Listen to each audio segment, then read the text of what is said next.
Aujourd'hui, nous sommes avec Maureen, qui est diplômée à Defré d'institutrice maternelle. Alors, je vais te poser plusieurs questions. La première, c'est comment as-tu connu Defré? Déjà, bonjour aussi. Effectivement, j'ai suivi la formation d'institut maternelle à Defré et aussi la passerelle vers le primaire. Voilà, comme ça, je présente un tout petit peu mon parcours vite fait. J'ai connu Defré parce que je me suis intéressée à la formation d'institut maternelle et en tout début, j'ai juste été chercher sur Internet un peu les établissements qui proposaient cette formation. Il y avait notamment Defré, et alors, en plus de ça, il y a aussi eu des échanges avec des professeurs que je connaissais de l'entourage de mes parents qui avaient l'air de dire que Defré était... c'était un nom qui ressortait quand même assez souvent dans les discussions que je pouvais avoir autour de moi, quoi, dans cette optique-là. Et pendant tes recherches, alors, du coup, pourquoi avoir choisi Defré plutôt qu'une autre haute école? C'est vrai qu'au niveau des programmes, parce que j'ai regardé surtout les programmes, c'était assez similaire. Une des grosses différences qu'il y avait, c'était que Defré était dans le réseau officiel et pas confessionnel. Donc ça a un peu pesé dans la balance. Et alors aussi, par rapport à la réputation de l'école, le fait que c'était une école qui était assez bien vue, qu'en général, apparemment, les professeurs avaient l'air de trouver que justement les étudiants qui sortaient de Defré étaient assez bien formés, donc ça a joué. Et puis c'était aussi une école assez proche de chez moi, et donc ça aussi, ça a pesé dans le choix de cette école de Defré. Et qu'est-ce que tu as apprécié dans ta formation à Defré?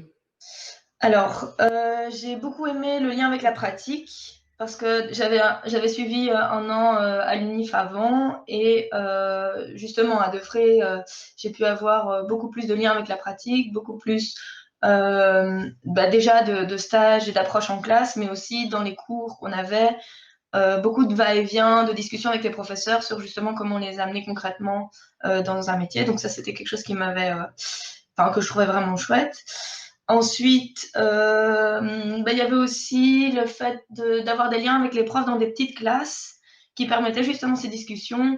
Et je trouve que durant la formation, c'est quelque chose qui a augmenté de plus en plus.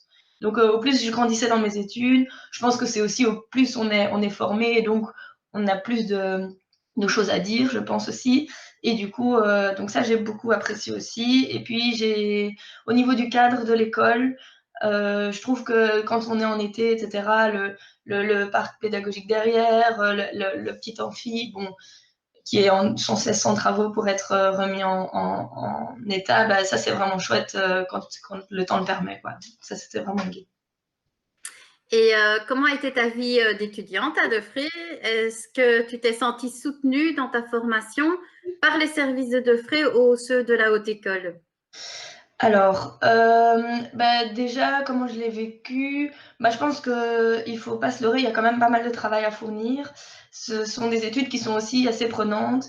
Mais d'un autre côté, quand ça nous plaît et qu'on fait ça vraiment dans le but de devenir professionnel, c'est motivant aussi. Donc, au plus on s'implique, au plus on a envie de s'impliquer, mais c'est vrai que ça donne, allez, qu'on a quand même vraiment besoin de travailler. Après, ça nous fait aussi beaucoup progresser, donc ça, c'est assez valorisant. Sinon, on a aussi eu l'occasion d'être beaucoup en travaux de groupe, et donc c'est très très riche de pouvoir aussi discuter avec les autres, donc ça j'ai vraiment bien aimé.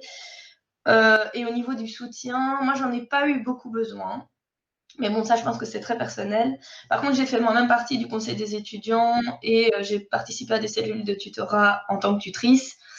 Et je pense que les étudiants qui ont des difficultés osent pas toujours franchir le pas d'aller demander de l'aide. Et il faut vraiment pas hésiter, parce que sincèrement, il y a vraiment beaucoup, beaucoup de choses qui existent. C'est juste que, voilà, parfois on n'ose pas tout à fait franchir le pas quand on a des difficultés, et il faut vraiment pas hésiter à le faire, parce que justement, dans le tutorat que moi j'ai par exemple donné avec une autre étudiante, elle a été finalement ravie et ça lui a vraiment facilité les choses. Au niveau du conseil des étudiants, il y a de plus en plus de choses qui sont faites. Je trouve que le conseil des étudiants, parce que j'ai encore un peu des contacts avec eux, elle prend vraiment beaucoup de choses en charge, mais il faut vraiment oser aller leur poser des questions. Et puis, il y a l'épicerie partagée maintenant qui commence à faire vraiment des choses super pour les étudiants dans le besoin.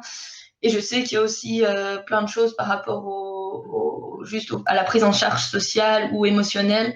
Bon voilà, moi j'ai pas été dans le cas où j'en ai eu besoin, mais je pense que les personnes qui sont dans tous ces services sont vraiment à l'écoute, mais il faut pas hésiter à aller les chercher parce que c'est clair que c'est pas eux qui vont venir.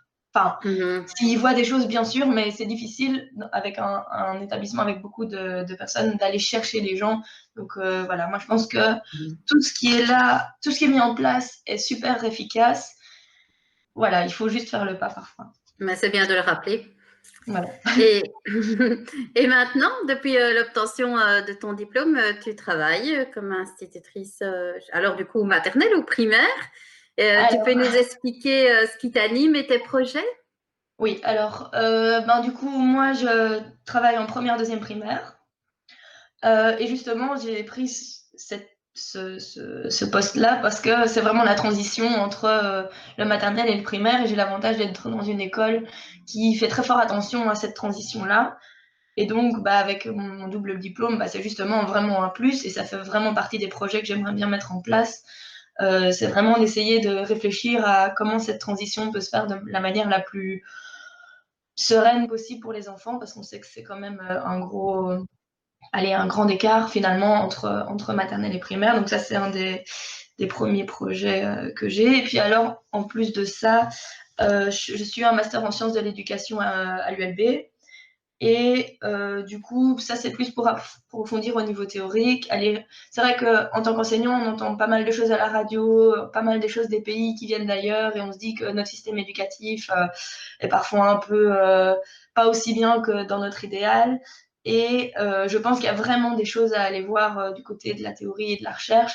Et donc, c'est pour ça que personnellement, je m'intéresse un peu à ça, pour pouvoir essayer d'avoir une action assez locale. Et c'est vrai que je me rends compte beaucoup en travaillant maintenant qu'on a quand même une liberté pédagogique qui permet vraiment d'essayer de monter des projets et d'essayer de faire évoluer justement l'éducation. Et donc, c'est vrai que voilà, ça c'est quelque chose qui me tient particulièrement à cœur, pour l'instant en tout cas. Eh bien, on a fait le tour. Je pense un grand merci, Maureen, d'avoir pris un petit peu de ton temps. Je te souhaite plein de belles choses dans ta vie professionnelle et personnelle. Encore un grand merci. Avec plaisir, au revoir.